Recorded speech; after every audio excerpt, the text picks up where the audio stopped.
Hello everyone, मैं sir प्रकाश गढ़िया।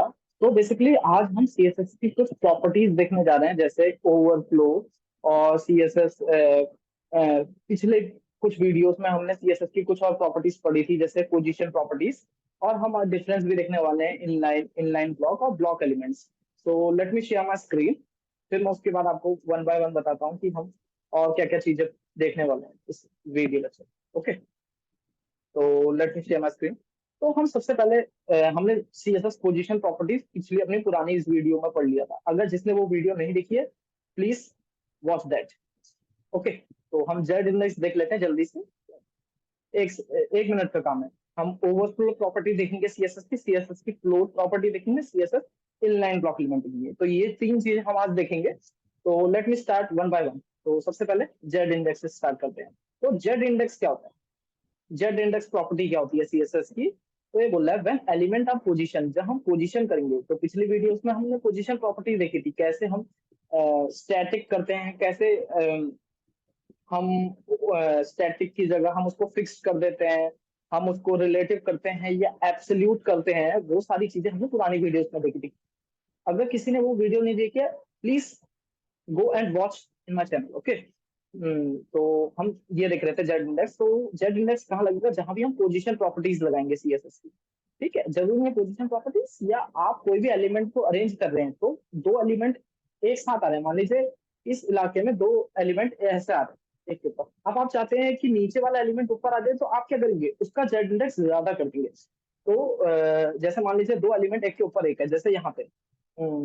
Let me come here. Okay, तो ये देखिए, मान लीजिए हेडिंग और पैराग्राफ है। ये हेडिंग और पैराग्राफ दिख रहा है, पीछे से आपको इमेज दिख रही है ना? तो आप क्या करेंगे कि हेडिंग और इमेज को एक डिव के अंदर डाल देंगे। जैसे मैं आपको अगर बताऊं इसको कि ये कैसे ठीक कर रखा है। ठीक है, तो let me take any. Okay, okay, text यहाँ पे ठीक है, नो प्रॉब्लम। तो हम आते हैं यहाँ पे। मान लीजिए मेरे पास बॉक्स है। ठीक है, ऐसा बॉक्स है हमारे पास। तो हम उसको क्या कर सकते हैं? हम उसको अलग अलग चीजें कर सकते हैं। जैसे ये बॉक्स है हमारा। ऐसे नहीं करेंगे हम, इसको क्लियर कर लेता हूँ पहले। ठीक है, क्लियर इट आउट। अब मान लीजिए ये है मेरे पास। ठीक है, शेयर हाँ ये। तो मान लीजिए मेरे पास ये डिव है, एक बड़ा वाला डिव है। इसके अंदर एक डिव में मैंने रख रखा है हेडिंग और पैराग्राफ, और यहाँ पे मैंने रख रखी है इमेज। तो अब मैं इधर आऊँ अगर नॉर्मली, तो यहाँ पे मैंने रखी है इमेज, IMG, और इमेज रखी है। ठीक है, ये मैंने इमेज रखी है और यहाँ पे एक डिव है। ठीक है, समझिए। अब मैं क्या करूंगा, ये इमेज को पहली बात इसके अगर मुझे ये डिव पे पूरे पे इमेज चाहिए, तो मैं ये इमेज को पोजीशन एब्सोल्यूट कर दूंगा और इसको रिलेटिव पोजीशन दे दूंगा, ये वाले को। ठीक है, ये वाले को रिलेटिव, ऊपर वाले पूरे बॉक्स को रिलेटिव पोजीशन दे दूंगा और इसको एब्सोल्यूट दे दूंगा, और इसको बता दूंगा कि पूरे बॉक्स में फैल जाए इमेज। कवर या कंटेन करके कुछ भी दे सकते हैं। ये चीजें भी हम देखेंगे कैसे दे सकते हैं। फिर उसके बाद इसको मैं जेड इंडेक्स दे दूंगा कुछ। इसको मैं जेड इंडेक्स दे दूंगा ये वाले डिव को। जिससे क्या होगा कि पैराग्राफ और जो भी इसके अंदर हेडिंग है, जो भी इसके अंदर चीजें हैं, ये क्या हो जाए। इसको मैं कुछ भी दे सकता हूँ। इसको मैं 2 दे सकता हूँ, अगर मुझे ये उससे ऊपर चाहिए 1 दे सकता हूँ। तो बेसिकली जो जेड इंडेक्स है, ये ज्यादा देना होता है। अगर आप कम देंगे तो वो नीचे आ जाएगा। अगर मैं -1 दे दूं इसी को, अगर मैं इसी को -2 को -1 दे दूं, तो जेड को अगर -1 दूंगा जेड इंडेक्स को, तो ये क्या होगा, नीचे आ जाएगा इमेजेस के, तो आपको दिखेगा नहीं। ठीक है, तो जेड इंडेक्स आप समझ गए कैसे काम कर रहा है। अगर मैं यहाँ पे देखूं, तो इसने क्या कर रखा है, इमेज में एब्सोल्यूट दिया, लेफ्ट से इतना, टॉप से इतना। और यही सब ये बोल रहा है कि Z index only works on the position element. अगर आपने कुछ पोजीशन प्रॉपर्टीज लगाई है, उसी में काम कर सकता है Z index. Direct child display flex और ये सब ऐसी सब चीजें बोलते हैं। ठीक है, अब हम आते हैं अगला अपना ओवरफ्लो प्रॉपर्टीज पे। तो सबसे पहले मैं आता हूँ यहाँ पे अपने इस पे, और हमने ये पुराने बॉक्स मॉडल पढ़ा। अगर जिसने वो वीडियो नहीं देखी है, कृपया let go and watch that. Position property हमने देख ली थी। अब हम पढ़ेंगे ओवरफ्लो पे। ओवरफ्लो, ठीक है, ओवरफ्लो प्रॉपर्टी। ठीक है, तो सबसे पहले मैं आता हूँ यहाँ पे। अब मैं यहाँ पे इंडेक्स डॉट HTML बना लेता हूँ। ठीक है, let me go there and ये मैंने आपको सब सिखा रखा है, HTML भी मैंने आपको पढ़ाई है। ठीक है। हाँ, और कैसे लिंक करना है इसको ये भी मैंने सिखाया था। एक्सटर्नल CSS कैसे होती है, ये एक्सटर्नल CSS है जो मैं लिंक कर रहा हूँ। अब मैंने एक्सटर्नल CSS कर ली। अब मैं इसको कनेक्ट कर लेता हूँ स्टाइल डॉट CSS से। STYL style dot. अभी मैं दोबारा सारी चीजें क्यों बता रहा हूँ, क्योंकि आपका रिवीजन होगा। अगर जो पूरी वीडियोस, पूरी playlist one by one follow कर रहे हैं तो उसको ये बहुत आसान लग रहा होगा, ये बोला होगा सर बार बार क्यों बता रहे हैं। लेकिन जो नया बच्चा है, जो पहली बार ये देख रहा है ओवरफ्लो प्रॉपर्टीज, उसको अगर CSS अटैच करनी नहीं आती, एक्सटर्नल CSS, तो उसके लिए बहुत कठिन है। तो इसलिए मैं बता रहा हूँ ये कैसे अटैच करा हमने। जिसने नहीं देखा पुरानी, हमने CSS की कुछ प्रॉपर्टी कैसे हम स्टाइल ऐड करते हैं अपनी HTML में, ये मैंने बताया था। जिसमें हमने पढ़ा था इनलाइन स्टाइल, इंटरनल स्टाइल और एक्सटर्नल स्टाइल, एक्सटर्नल CSS। तो एक्सटर्नल CSS हमने ऐड करा। तो अब हम सबसे पहले आते हैं दोबारा से वापस अपने स्क्रीन में, और हम देखेंगे CSS ओवरफ्लो। ठीक है, तो हम यहाँ पे आते हैं, और मैं यहाँ पे आता हूँ H1, सॉरी H1 पे नहीं, हम P पे दे देते हैं, नो प्रॉब्लम। P बनाएगा पैराग्राफ, और हमने यहाँ पे लॉरा 100 दे दी। ठीक है, ओके, नो प्रॉब्लम। तो अब मैंने लॉरा 100 दे दी। अब मैं क्या करता हूँ, यहाँ से इसका पाथ कॉपी करता हूँ, कॉपी पाथ, और यहाँ पे आता हूँ, और यहाँ पे पाथ को पेस्ट कर देता हूँ। ये मैंने आपको सब सिखाया है। अगर आपको नॉर्मली करना है तो आप उससे भी कर सकते हैं कि आप गो लाइव से यहाँ पे क्लिक करेंगे, आपका डायरेक्टली रिफ्लेक्ट होगा, लेकिन मैं वो अभी नहीं चाहता। ठीक है, अगर मुझे ये लेफ्ट साइड वाला बॉक्स बंद करना है तो इसके लिए शॉर्टकट था Ctrl V। अगर आपने शॉर्टकट की वीडियोस में देखिए, please go and watch that. Okay, इसके इस क्यों यूज कर रहे हैं वो भी आपको पता चल जाएगा कि कितना आपका टाइम सेव होता है उसकी। ठीक है, तो आप ये देखिए, अभी मैंने पैराग्राफ दे दिया यहाँ पे। ठीक है, और ये मेरे पैराग्राफ यहाँ पे आ रहा है। अब मैं एक काम करता हूँ, इसको क्लास दे देता हूँ। ठीक है, let me give a class of para. ठीक है, और मैं वापस यहाँ आता हूँ, डॉट पैरा। अब मैं इसको बॉर्डर दे देता हूँ, पहले कुछ बॉर्डर 2 पिक्सल सॉलिड रेड। ठीक है, मैंने सेव करा, यहाँ पे आके मैं रिफ्रेश करूंगा और ये डायरेक्टली रिफ्लेक्ट होगा। ठीक है, बॉर्डर दिख गया मुझे। अब मैं चाहता हूँ कि ये मेरा विड्थ देना चाहता हूँ मैं। ठीक है, अब मैं विड्थ देना चाहता हूँ, अगर विड्थ मैं दे रहा हूँ 200 पिक्सल, और हाइट भी मैं चाहता हूँ 200 पिक्सल। ठीक है, तो अब देखिए ये मेरा आ गया यहाँ पे लेफ्ट साइड पे। अब क्या होता है, पूरा कंटेंट इसके नीचे।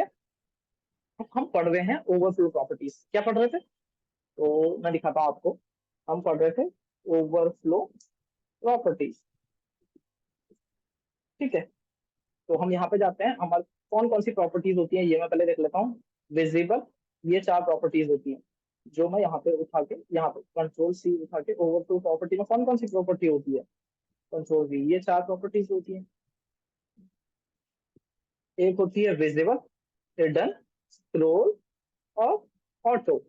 तो अगर मैं ओवरफ्लो प्रॉपर्टी लगाऊं, overflow property auto, hidden, scroll, visible, अगर मैं विजिबल लगाऊं, और मैं यहाँ पे जाके रिफ्रेश करूँ, let me go there and refresh there, तो कोई फर्क नहीं पड़ा। क्यों नहीं पड़ा, क्योंकि बोल रहा है ये डिफॉल्ट प्रॉपर्टी जो स्टार्टिंग में, अगर आप ओवरफ्लो प्रॉपर्टी नहीं भी लगाओगे तो आपकी ओवरफ्लो प्रॉपर्टी क्या होगी, विजिबल ही रहेगी। तो ये बोला है जो डिफॉल्ट इसको प्रॉपर्टी मिली होती है वो ओवरफ्लो विजिबल मिली होती है। ठीक है, the overflow is not clipped, the content render outside the element box. तो हमारा जैसे element outside the box render कर रहा है, जैसे इतना बॉक्स है इतने भी पैराग्राफ आना चाहिए, लेकिन क्या कर रहा है मेरा इसके बाहर जा रहा है। क्यों, क्योंकि हमारी जो हर एक एलिमेंट को दी जाती है ओवरफ्लो प्रॉपर्टी विजिबल दी जाती है। ठीक है, अब हम दूसरी प्रॉपर्टी चेंज करते हैं, इसको ओवरफ्लो हिडन करते हैं। Let me go and I will change overflow hidden. तो अब मैं इसको सेव करता हूँ, कंट्रोल एस सेव, और यहाँ पे आता हूँ। अब ये देखिए, सिर्फ इतना ही दिख रहा है, उसके नीचे का जो भी कंटेंट था वो मुझे नहीं दिख रहा है। नहीं दिख रहा ना? तो क्यों नहीं दिख रहा?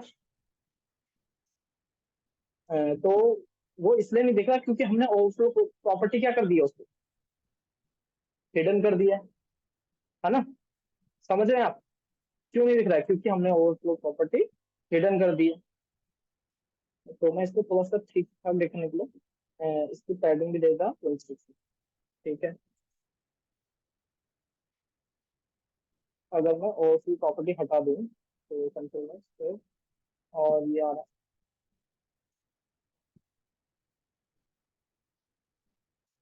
यहाँ पे, यहाँ पे प्रॉब्लम लॉरा क्यों नहीं कर, हम इसको और बढ़ा दीजिए, कोई प्रॉब्लम चलिए ना। ठीक है, ये इतना बड़ा हो गया ना। अब मैंने ओवरफ्लो प्रॉपर्टी हिडन करी तो ये सिर्फ हाइड हो गया। लेकिन मैं नॉर्मली चाहता नहीं हूँ कि मेरा जो कंटेंट है वो हाइड हो जाए स्क्रीन में, बाकी पढ़ेंगे कैसे लोग? तो अब यहाँ पे एक और प्रॉपर्टी होती है ओवरफ्लो स्क्रॉल। क्या होती है? SCROLL, ओवरफ्लो प्रॉपर्टी स्क्रॉल होती है। अब इससे क्या होता है स्क्रॉल प्रॉपर्टी से? तो आप देखिए स्क्रॉल प्रॉपर्टी से क्या होता है, यहाँ पे देखो लेफ्ट साइड पे और राइट साइड पे दोनों पे स्क्रॉल बार आ गया, लेकिन ये नीचे से क्यों आया? हॉरिजेंटली स्क्रॉल बार क्यों आया? मेरा सिर्फ वर्टिकली स्क्रॉल बार आना चाहिए था ना। आप समझ रहे हैं?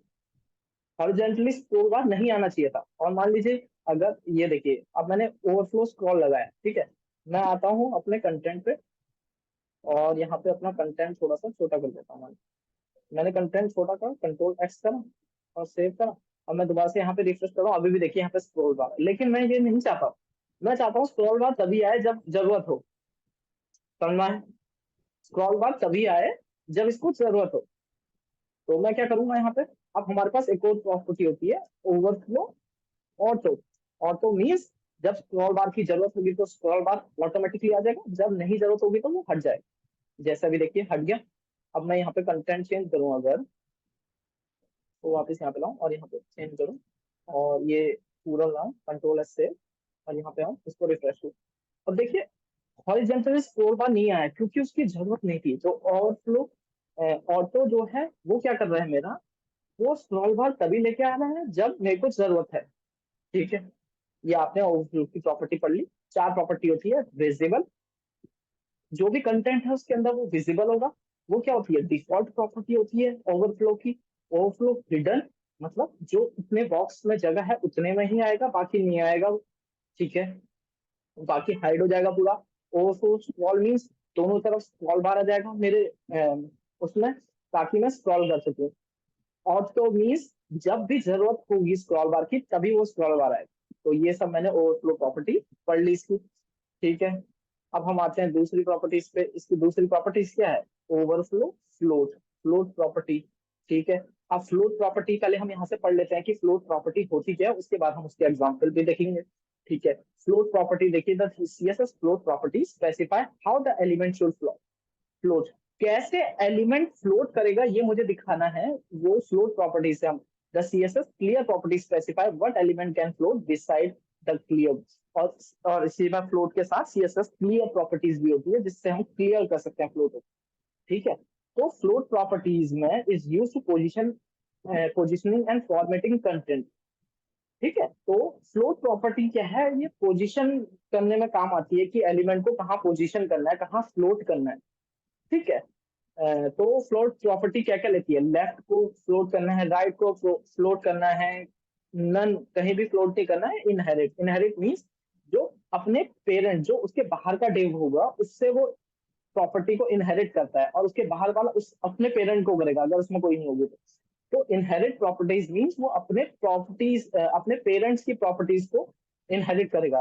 तो ये बोला the element inherit the float property from its parent. तो एलिमेंट जो है अपने पेरेंट एलिमेंट्स जो है उसका, उससे फ्लोट प्रॉपर्टीज इनहेरिट करेगा, लेगा। जैसे आप अपने फादर या मदर से उनकी आदतें, अच्छी आदतें या बुरी आदतें जो भी हैं वो आप लेते हैं, वैसे ही ये इनहेरिट प्रॉपर्टी क्या होती है? इनहेरिट जो होती है, इनहेरिट मीन्स लेना, अपने पेरेंट्स से कुछ लेना। वही ये प्रॉपर्टीज इनहेरिट करेगा अपने पेरेंट्स। ठीक है, तो अब देखते हैं हम float properties in its simplest example. The float property can be used to wrap text around the image. अगर कोई मुझे टेक्स्ट और इमेजेस, जैसे आपने देखा होगा कि अगर मैं आपको कोई भी बुक दिखाऊं, बुक में आप कहीं कहीं देखा होगा कि अपने लेफ्ट साइड पे इमेजेस होती है, राइट साइड पे टेक्स्ट शुरू हो जाता है, और टेक्स्ट यहाँ से शुरू होता है फिर उसके बाद उसके नीचे आ जाता है। कैसे, अगर मैं दिखाऊं आपको, तो जैसे ये है। हम्म, चलो इसको चेंज कर लेते हैं थोड़ा सा, इसमें क्या करते हैं, इसको थोड़ा सा कंटेंट को थोड़ा सा और बढ़ा लेते हैं ताकि ये नीचे आ जाए। और मैं आपको पहले ये दिखाता हूँ। फ्लोट लेफ्ट कर दो, इमेज को फ्लोट लेफ्ट कर दो और रन करो। तो ये आपको दिख रहा है। आपने ये देखा होगा ना बहुत बार कि लेफ्ट साइड पे यहाँ पे ऐसे इमेज होती है, ऐसे ये इमेज होती है। इसको भूल जाइए, यहाँ से देखिए, इसके नीचे से आपको पता होगा कि आपकी टेक्स्ट बुक में भी ऐसी होता है कि इस साइड ये इमेज होती है, और ये जो कंटेंट है वो यहाँ से शुरू होके यहाँ पे जगह है क्योंकि, और फिर उसके बाद यहाँ से शुरू हो जाता है ऐसे करके, है ना। तो ये सब चीजें हम किससे कर सकते हैं, with the property of float. कैसे करेंगे वो मैं आपको अभी दिखाता हूँ। ठीक है, चलो, late me go through my VS code. Okay, तो इसको छोटा कर लेते, नो प्रॉब्लम। और यहाँ पे आते हैं, हम इसको छोटा कर लेते हैं। ठीक है, इसको नीचे करेंगे और इसको छोटा कर लेते हैं। यहाँ पे आ जाएगा और इस साइड ही आ जाएगा। ठीक है, अब हम आते हैं वापस यहाँ पे, हम आते हैं इधर। ठीक है, ये मेरा हो गया पैराग्राफ। तो इस पैरा की तो कोई जरूरत है नहीं अभी, क्योंकि मैंने ओवरफ्लो प्रॉपर्टी पढ़ ली। चलो कोई नहीं, ओवरफ्लो प्रॉपर्टी हम यहाँ पे लिख देते हैं, ओवरफ्लो प्रॉपर्टी। ये हमने पढ़ी थी ओवरफ्लो प्रॉपर्टी के लिए, अब हम पढ़ रहे हैं फ्लोट प्रॉपर्टी के लिए।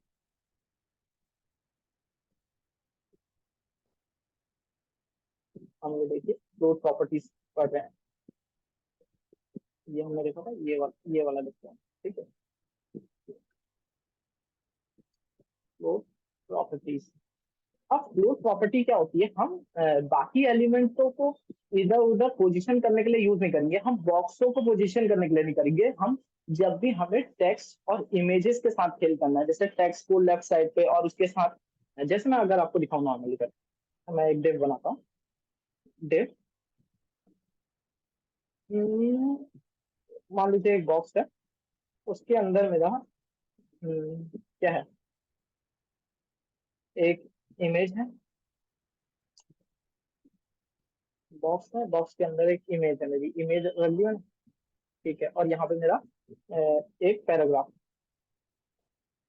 ठीक है, मान लीजिए एक पैराग्राफ, पैराग्राफ होगा, कंट्रोल C, और यहाँ पे मैंने पैराग्राफ अटैच। अब मैं आपको इमेजेस का और चीजें कुछ बताने वाला हूँ। इमेजेस का क्या है, मान लीजिए मेरे पास अभी इमेज नहीं है, और मान लीजिए आप वहां भी अपने इंडस्ट्री में भी काम कर रहे हैं, तो आपके पास अभी इमेज नहीं है। ठीक है, और आपको पता है किस साइज की इमेज आने वाली है यहाँ पे, क्योंकि आपका यूआई डिजाइनर जो होता है वो आपको यूएक्स वाला, वो आपको बता देता है कि इस साइज की इमेज आएगी, आप उसको उस हिसाब से एडजस्ट करें। ठीक है, तो मुझे क्या करना पड़ेगा, मान लीजिए मेरी इमेज मुझे पता है इस साइज की आने वाली है, लेकिन मेरे पास इमेज नहीं है, तो मैं क्या करूंगा, जाके इमेजेस लूंगा अलग अलग डॉक्यूमेंट से। जैसे प्रीपिक, यहाँ पे इमेजेस मिलती है, प्रीपिक मेरे पास है, तो यहाँ से मैं अलग अलग इमेजेस ले सकता हूँ। Taking lot of time, no problem. ठीक है, तो यहाँ से मैं क्या करूंगा, अलग अलग इमेजेस ले सकता हूँ, इसको कॉपी कर सकता हूँ ऐसे करके, इमेजेस को कॉपी इमेज एड्रेस करके, और मैं यहाँ से इमेज ले सकता हूँ। जैसे अगर मुझे ये करनी है, तो मैं यहाँ कॉपी इमेज एड्रेस करूंगा। ये सब मैंने आपको सिखाया था कि इस इमेजेस को कॉपी कैसे करते हैं। तो यहाँ पे मैं, अगर मुझे जो भी इमेज कॉपी करनी है, तो मैं यहाँ पे आऊंगा, कॉपी इमेज एड्रेस करूंगा। जैसे कोई भी इमेज आओ यहाँ पे,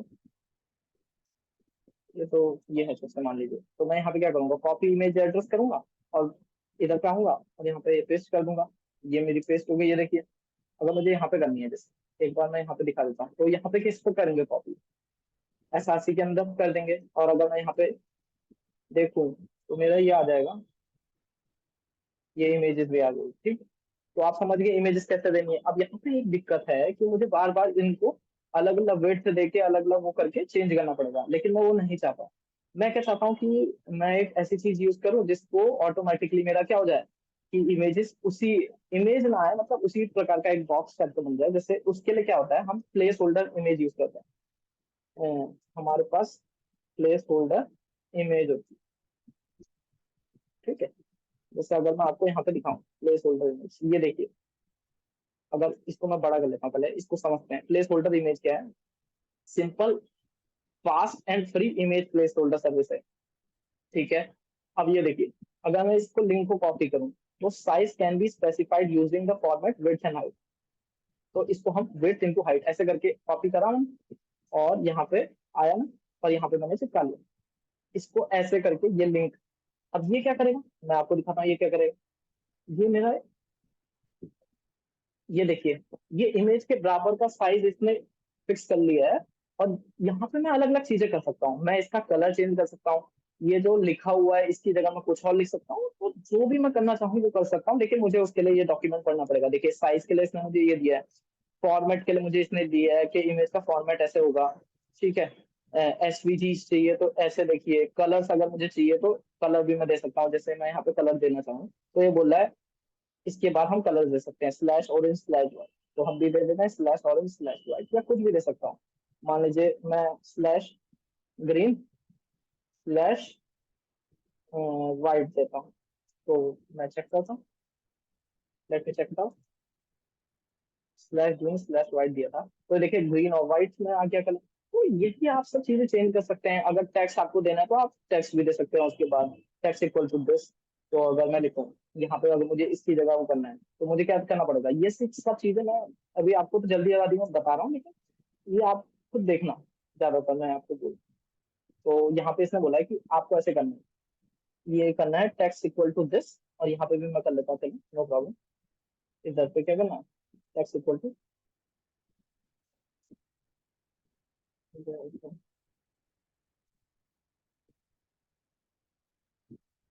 वेलकम टू,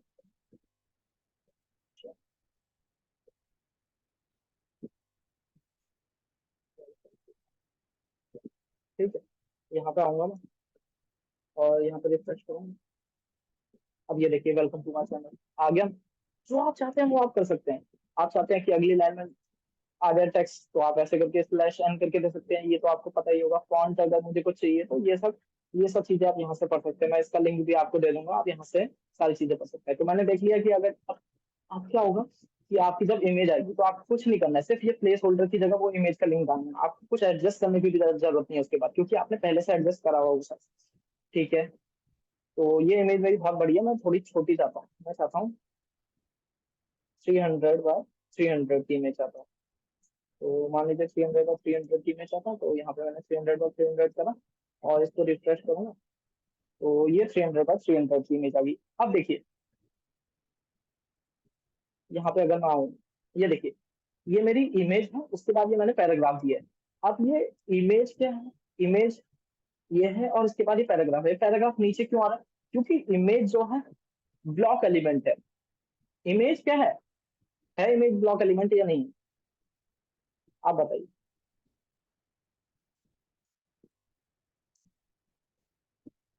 तो यहाँ पे आपको ऑल्ट भी लिखने की जरूरत है, कंट्रोल सी, और यहाँ पे मैं आऊंगा, अगर इसको चिपका देता हूँ दोबारा से, और अब रिफ्रेश करता हूँ, देखिए ये बगल में क्यों आ गई, क्योंकि इमेज जो है क्या है, ब्लॉक एलिमेंट है इमेज।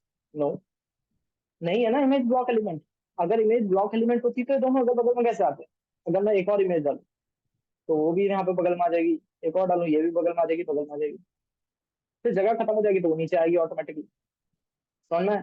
तो इमेज जो है वो इनलाइन एलिमेंट है, it's not a block element, ठीक है। लेकिन पैराग्राफ जो है वो क्या है, पैराग्राफ जो है वो ब्लॉक लेवल एलिमेंट है। समझ में आया? इनलाइन और ब्लॉक, इनलाइन क्या करेगा, अपने आगे इनलाइन जो है जितनी उसको जगह चाहिए वो उतनी ही जगह लेगा। बाकी उसके बाद क्या करेगा, वो बोलेगा अगर किसी को बगल में आना है तो वो आ सकता है। लेकिन ब्लॉक एलिमेंट ना, ब्लॉक एलिमेंट क्या होता है, हमेशा अलग नेक्स्ट लाइन से आता है। वो किसी के जो इनलाइन में जगह बचाएगा उसके बगल में नहीं आएगा। ब्लॉक लेवल हमेशा नेक्स्ट लाइन में आएगा, और वो फुल विड्थ ले लेगा स्क्रीन की, और वो अपने बगल में तो किसी को आने नहीं देगा। ठीक है, ब्लॉक लेवल एलिमेंट्स। तो अब लेकिन मुझे तो ये चाहिए नहीं। मुझे क्या चाहिए कि लेफ्ट साइड में ये इमेजेस आए और टेक्स्ट मेरा राइट साइड से शुरू हो जाए, है ना। यही तो मैं चाहता हूँ कि टेक्स्ट जो हो जाए मेरा राइट साइड से शुरू हो जाए। तो उसके लिए इसको और छोटा कर देता हूँ काफी। ठीक है, तो अब मैं चाहता हूँ ये मेरा टेक्स्ट जो है वो राइट साइड से शुरू हो जाए। अब उसके लिए मुझे क्या करना पड़ेगा, जो मैंने अभी पढ़ा था फ्लोट प्रॉपर्टी। ये देखिए फ्लोट प्रॉपर्टी मैंने पढ़ा था। फ्लोट प्रॉपर्टी क्या करता है, the element floats to the left of its container. Float property क्या करेगा, जो एलिमेंट जो है फ्लोट करेगा लेफ्ट अपने कंटेनर। चलो लेट्स चेक इट आउट। तो हम फ्लोट प्रॉपर्टी इमेज को देंगे हम। तो मैं यहाँ पे इमेज कैसे करूंगा, सीधे अगर मुझे इमेज टैग सेलेक्ट करना है तो मैं सीधे इमेज ऐसे ही सेलेक्ट कर सकता हूँ, क्योंकि ये टैग सेलेक्टर है। ये क्या क्लास सेलेक्टर, आईडी सेलेक्टर आपने पढ़ा था। तो मैं तो अभी सिर्फ एक ही इमेज है तो मैं ऐसे डायरेक्टली सेलेक्ट कर सकता हूँ। तो एफ फ्लोट, फ्लोट मुझे किधर करना है, लेफ्ट की तरफ फ्लोट करना है, तो मैं इधर आऊंगा, रिफ्रेश करते हैं और चेक चेक इट आउट। अब ये देखिए, हम मान लीजिए थोड़ा सा और कंटेंट है मेरे पास। Control C.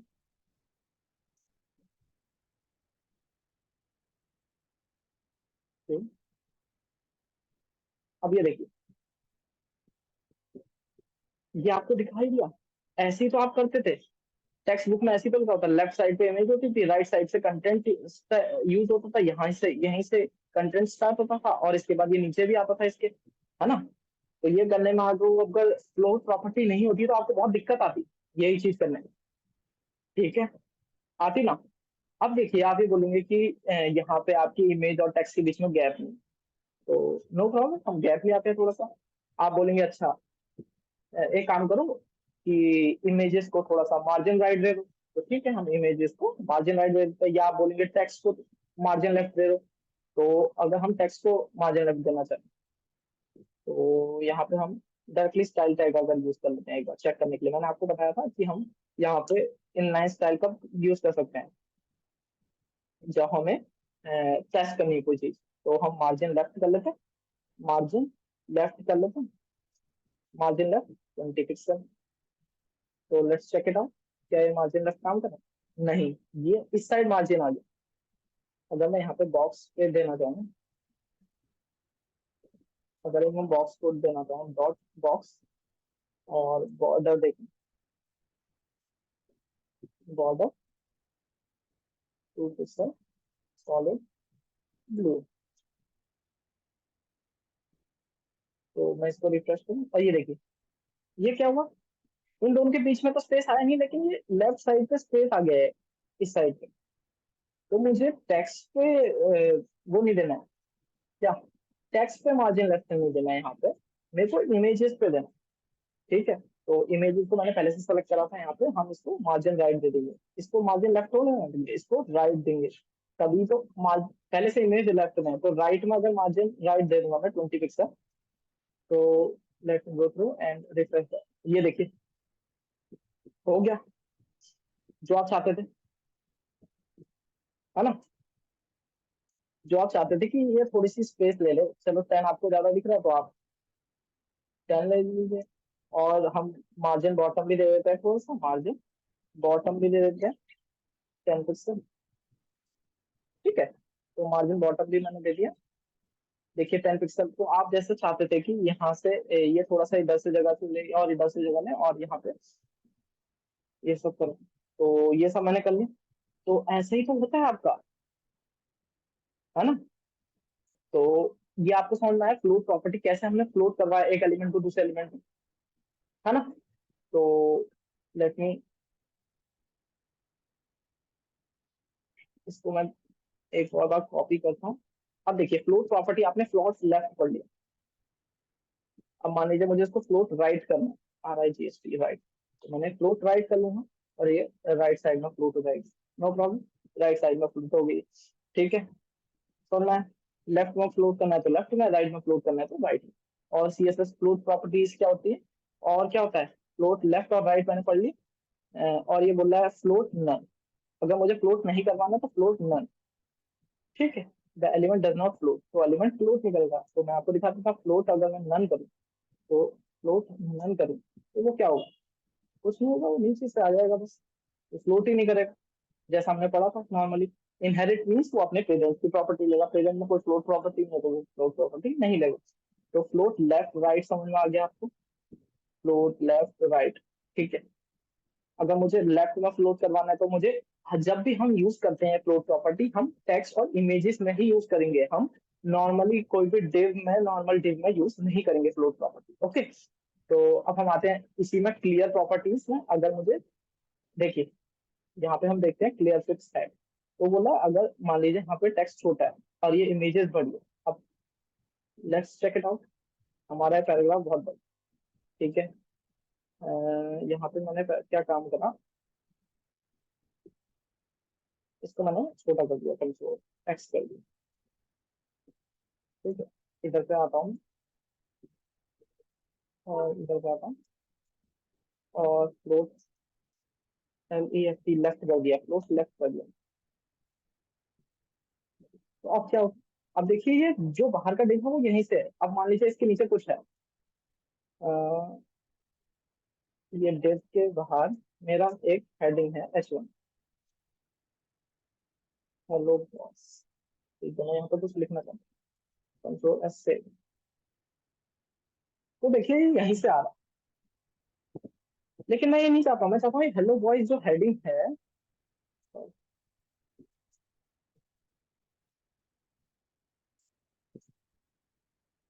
तो ये देखिए ये यहीं से आ रहा है, लेकिन मैं चाहता हूँ ये यहाँ से नहीं आए, ये नेक्स्ट लाइन से है।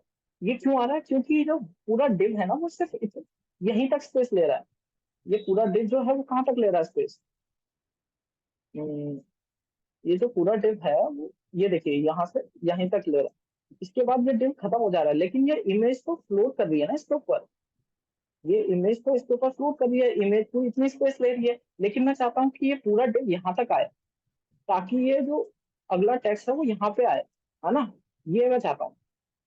तो इसके लिए मुझे क्या करना पड़ेगा, तो इसके लिए देखिए आप क्या करना पड़ेगा हमें। तो यहाँ पे हम आते हैं, ये बोला, ये देखिए इसने भी सेम चीज बोली है कि अगर ये यहाँ पे है और इमेजेस यहाँ पे है तो इमेज बाहर आ जाएगी, टेक्स्ट छोटा होगा तो। अगर मुझे इमेजेस के बराबर ही मुझे वो करना है तो मैं क्या करूंगा, ओवरफ्लो ऑटो लगा दूंगा, control C, let's check it out, काम करता है नहीं करता है। तो ये बोला ओवरफ्लो ऑटो लगा देंगे, हम कहाँ बॉक्स में आएंगे, बॉक्स में आएंगे और यहाँ पे हम ओवरफ्लो ऑटो लगाएंगे। अगर मैं ओवरफ्लो ऑटो लगाऊंगा और मैं यहाँ पे वापस जाऊंगा, तो देखिए अब इसने क्या करा, डिव ने पूरी इतनी जगह ले ली। अब डिव ने क्या करा, अब डिव ने देखिए क्या करा कि यहाँ से यहाँ तक पूरी स्पेस ले ली, चाहे टेक्स्ट छोटा हो या बड़ा हो। तो इसने क्या करा, है ना, इसने वही तो करा, इसने बोला कि अच्छा टेक्स्ट छोटा हो या बड़ा हो, मैं इतनी ही स्पेस लूंगा, समझ में आए। तो ये देखिए, ठीक है, आपको ये समझ में आया कि इसने क्या करा, पूरी इतनी ही स्पेस ले ली, ओके। तो अब ठीक है, ये मैंने कर लिया। यहाँ पे अब क्लियर क्या करता है, क्लियर देखिए क्या करता है, when we use float property, जब हम फ्लोट प्रॉपर्टी यूज करते हैं, we want the next element below. तो जब हम फ्लोट प्रॉपर्टी यूज करते हैं, we want next element,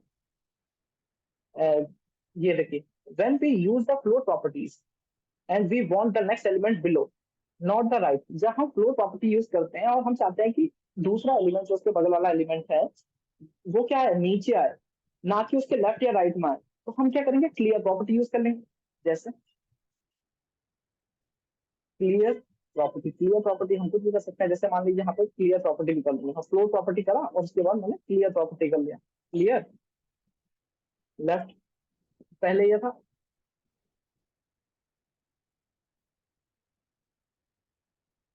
clear left. अब जैसे अगर मैं इधर पे आऊँ, अभी मैंने रिफ्रेश नहीं करा तो फ्लोट प्रॉपर्टी ये लेफ्ट साइड में फ्लोट था, अगर मैंने क्लियर कर दिया, अब देखिए पहले फ्लोट कर रहा, अगर मैंने फ्लोट हटाया यहाँ पे तो वो नॉर्मली हट जाएगा, और फिर क्लियर करूंगा तो मैं क्लियर लेफ्ट हो जाएगा, कंट्रोल X यहाँ पे क्लियर करूँ और ये इधर पे बॉक्स पे आऊँ, अगर मैं क्लियर लेफ्ट करूँ और इधर पे आऊँ, तो देखिए अभी ये यहाँ पे काम नहीं कर रहा, क्योंकि ये बॉक्स पे थोड़ा ना काम करेगा बाहर से।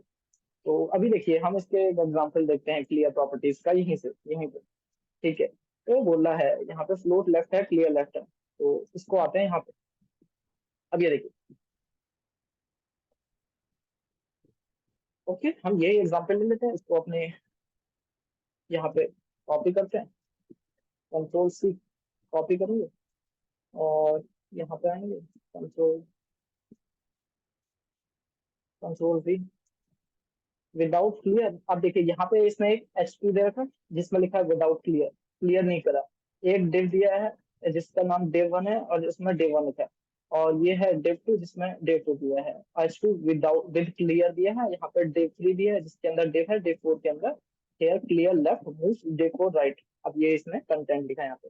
ठीक है, अब हम यहाँ पे आएंगे, इसकी जो भी इसने स्टाइल दिया है ये हम इसको कॉपी कर लेंगे। ठीक है, यहाँ पे आते हैं और हम अपने इसमें एग्जाम्पल ये समझेंगे, ओवरफ्लो एंड क्लियर प्रॉपर्टीज। ठीक है, अ,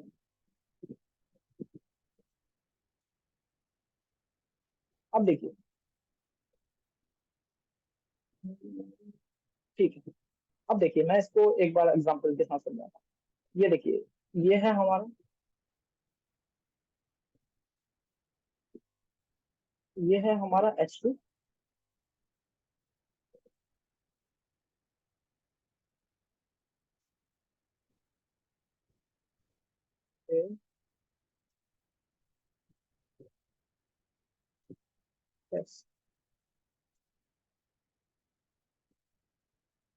ये है मेरा div1, ये है div2, ये है 1, ये है 2, फिर उसके बाद यहाँ पे div3 है। ठीक है, और यहाँ पे इसके नीचे div4 है। ऐसे ही मैंने कर रखा है ना। ये देखिए, div1, div2, फिर ये H2 को भूल जाइए थोड़ी देर के लिए, div3 और div4, क्योंकि मेन चीज यही है ना। तो हम यहाँ पे आते हैं, थोड़ी देर के लिए इसको वो करता हूँ, और यहाँ पे इसकी CSS ओपन करते हैं। ठीक है, यहाँ पे आएंगे हम, इसकी CSS ओपन कर दें। ठीक है, अब इसमें क्या करते हैं, मैं दोबारा से आपको दिखाता हूँ।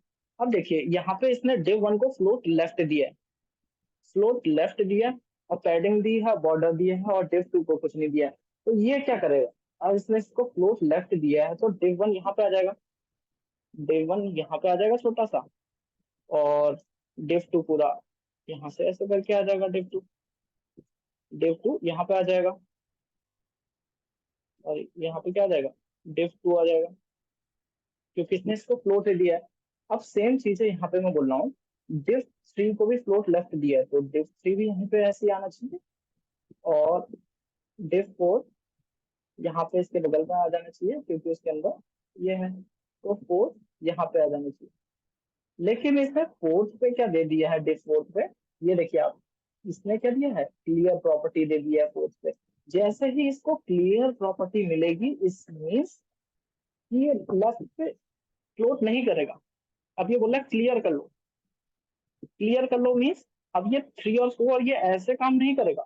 3 ऊपर आ जाएगा छोटा सा यहाँ पे, और 4 उसके नीचे आ जाएगा ऐसे करके, यहाँ पे 4 आ जाएगा, और यहाँ पे थर्ड वाला रहेगा, यहाँ पे क्या रहेगा, थर्ड वाला रहेगा। समझ में आई बात आपको? Late me clear it out, और फिर मैं उसके बाद दिखाता हूँ। ठीक है, ओके, ठीक है, हम आते हैं यहाँ पे और अपनी स्क्रीन दोबारा से यहाँ पे लाते हैं, और यहाँ पे मैं रिफ्रेश करता हूँ। अब देखिए, अब देखिए div1 और div2 क्या हो गया, ये क्या हो गया, फ्लोट हो गया।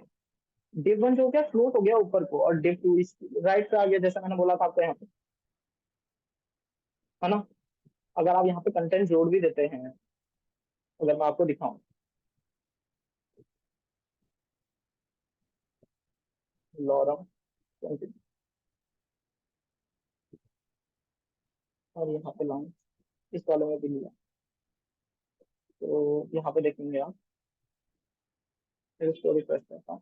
तो देखिए, यहाँ पे देखिए, ये जो div1 है, मैंने आपको बोला था कि इसको हमने क्या प्रॉपर्टी दी है, div1 को हमने प्रॉपर्टी दी है फ्लोट, लेफ्ट, तो ये लेफ्ट साइड में फ्लोट हो गया इस वजह से।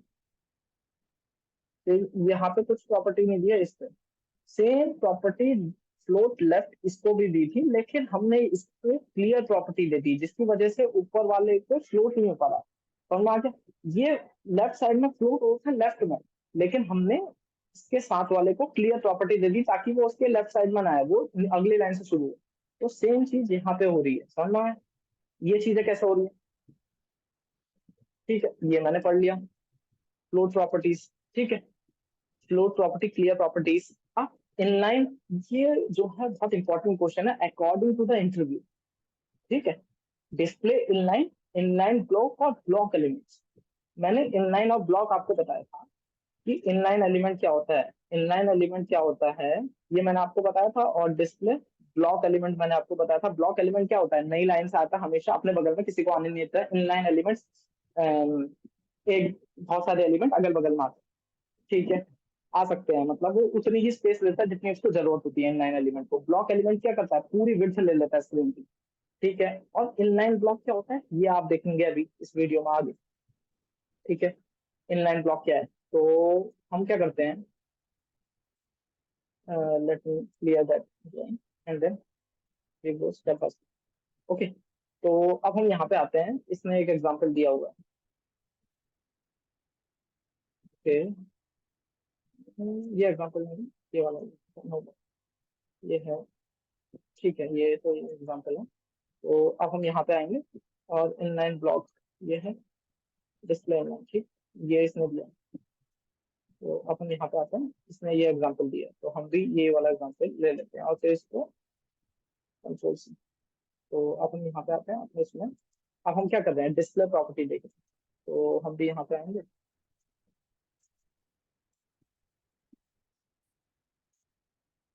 Display property. ठीक है, तो डिस्प्ले प्रॉपर्टी हम देखेंगे। अब ये देखिए, पहले मैं आपको यहाँ पे बता देता हूँ कि क्या क्या कर रखा है इसने। इसने एक H1 लिया जिसमें डिस्प्ले प्रॉपर्टी डाली, डिस्प्ले इनलाइन दिया है, फिर उसके अंदर डिस्प्ले दिया। ठीक है, ऑन माय फॉर्मेट डॉक्यूमेंट। ठीक है, ये देखिए, अब इसने H1 दिया है और यहाँ पे H2 दिया है जिसमें डिस्प्ले इनलाइन दिया है। इनलाइन मीन्स वो सेम ही लाइन पर है। ठीक है, अब ये देखिए, इसने एक div लिया है, उसके अंदर दो स्पैन है। एक स्पैन को इसने क्लास नेम दी है ए, दूसरे क्लास नेम दी है ए। ठीक है, वही सेम चीजें इसने सब में कर रखी है। इसने यहाँ पे डिस्प्ले इनलाइन ब्लॉक दिया है, यहाँ पे डिव दिया है, डिव के अंदर दो स्पैन होंगे, जिसने इसको क्लास दिया है बी और यहाँ पे क्लास दिया है बी। ठीक है, वैसे ही सेम तीसरा वाला भी है जिसमें इसने डिस्प्ले ब्लॉक लिखा है, यहाँ पे क्लास दी है सी और यहाँ पे क्लास दी है सी। तो अब मैं यहाँ पे क्या करूंगा, ये क्लासेस को स्टाइल दूंगा। ठीक है, ये क्लासेस को स्टाइल दूंगा। तो अब मैं यहाँ पे आता हूँ, ये क्लास इसकी कॉपी करता हूँ कंट्रोल सी, और यहाँ पे आता हूँ, इधर पे आ रहा हूँ, और यहाँ पे ये आता हूँ। अब ये देखिए, इसमें पहले वाला जो एलिमेंट था वो हमारा इनलाइन एलिमेंट्स था, तो इसने यहाँ पे इसको डिस्प्ले इनलाइन दे दिया। इनलाइन मीन्स वो सेम ही लाइन में आएगा, उसके अगल बगल में आएंगे। ठीक है, इनलाइन ब्लॉक क्या करेगा, ये इनलाइन ब्लॉक क्या होता है ये भी मैं आपको बताता हूँ। डिस्प्ले स्पैन से डिस्प्ले ब्लॉक हो गया, अब ब्लॉक क्या करेगा, वो अगली लाइन से आएगा। अब मैं जैसे आपको अगर वो दिखाऊं, ये क्या काम, कैसे काम कर रहा है, तो ये देखिए, सबसे पहला वाला था डिस्प्ले इनलाइन। अब यहाँ पे ये क्या है, अब मैं आपको दिखाता हूं। ये एक स्पैन है, ये भी दूसरा स्पैन है। अब ये दोनों स्पैन अगल बगल में कैसे है, क्योंकि स्पैन जो होता है वो इनलाइन एलिमेंट है। अगर स्पैन इनलाइन एलिमेंट है और मैंने स्पेशली इसको इनलाइन भी दिया हुआ है, तो कोई फर्क पड़ेगा नहीं। ठीक है, ये क्या करेगा, ये इनलाइन है, ये भी इनलाइन है, तो ये अगल बगल में ही रहेंगे, अगल बगल में ही रहेंगे। और यहाँ पे मैंने एक और चीज देखी है, आप अगर, let me go to that, मैंने इसको यहाँ पे विड्थ और हाइट प्रॉपर्टी भी दी है। अगर आप देखिए, ये देखिए, विड्थ और हाइट प्रॉपर्टी भी दी है, लेकिन वो क्या कर रहा है, विड्थ और हाइट प्रॉपर्टी नहीं ले रहा है इनलाइन में, नहीं ले रहा है ना विड्थ और हाइट प्रॉपर्टी। अगर मैं वापस जाऊं इधर पे अपने उस पे, और यहाँ पे देखिए, ये विड्थ और हाइट ले रहा है, नहीं ले रहा है। अब देखिए, अब मैं आता हूँ यहाँ पे इनलाइन ब्लॉक में। इनलाइन ब्लॉक में क्या कर रखा है, इनलाइन ब्लॉक क्या है, ये क्या कर रहा है, वही कर रहा है। उसमें नॉर्मली इनलाइन प्रॉपर्टी है, inline block. Inline block means inline block की तरह काम करेगा, लेकिन यहाँ पे विड्थ और हाइट प्रॉपर्टी भी ले रहा है ये। समझ में? जिसमें ये विड्थ और हाइट प्रॉपर्टी काम नहीं कर रही थी, लेकिन इसमें विड्थ और हाइट प्रॉपर्टी काम कर रही है। अब अगला देखिए डिस्प्ले ब्लॉक। ब्लॉक तो आपको पता है कि अगर दो स्पैनर को ब्लॉक दे दिया तो वो ऑटोमेटिकली अगली अगली लाइन में आएंगे, और उनके अगल बगल में कुछ आएगा नहीं, क्योंकि वो पूरी स्पेस ले लेते हैं, अपने आगे किसी को आने नहीं देंगे, है ना? अपने अगल बगल में किसी को आने नहीं देंगे डिस्प्ले ब्लॉक। तो डिस्प्ले ब्लॉक आपको समझना है, इनलाइन समझना है। और इनलाइन जो है, इनलाइन जो होता है सेम लाइन में काम करने के काम आता है, लेकिन वो विड्थ और हाइट नहीं लेता है। अगर स्पेशली मुझे विड्थ और हाइट प्रॉपर्टी देनी है इनलाइन एलिमेंट में, तो मैं कभी भी डिस्प्ले इनलाइन ब्लॉक दे दूंगा और उसको विड्थ और हाइट प्रॉपर्टी दे दूंगा, ताकि वो विड्थ और हाइट प्रॉपर्टी ले सके। समझ में? तो ऐसे हम काम कर सकते हैं। और अगर हम देखें यहाँ पे, और हमारा कुछ बचा तो नहीं था यहाँ पे, हमने ये इनलाइन ब्लॉक कर लिया है, फ्लोट कर लिया, ओवरफ्लो कर लिया। So that's all from my side. Thank you everyone for listening to, and God bless you. Thank you.